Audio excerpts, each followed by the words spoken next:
But my story is that my father is now deceased. He died back in the 90s, and never really knew him until I was about 12 years old.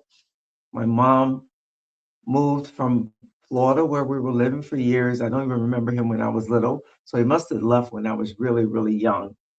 And she grabbed her five children and she abruptly moved to New York. And that's another story. I'll tell you why. And we had moved in with my father. And well, the secret, she did get in trouble with the law. And so she ran. That was my mama. She ran from the law. And so we moved to New York, sold us New York, and with our father, who we had never really known, because they hadn't been together in years. And she had been raising us on her own. And so we ended up in New York. That's how we got to New York, because I'm a Floridian. I was born and raised in Florida until I was about 12 years old.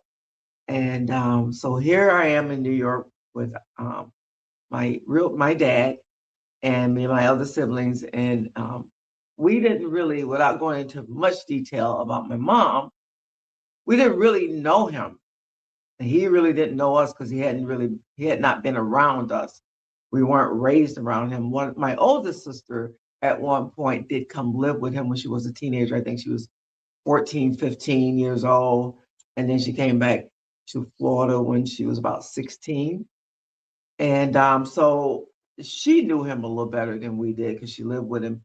But he was not used to children, being around children. He had been by himself.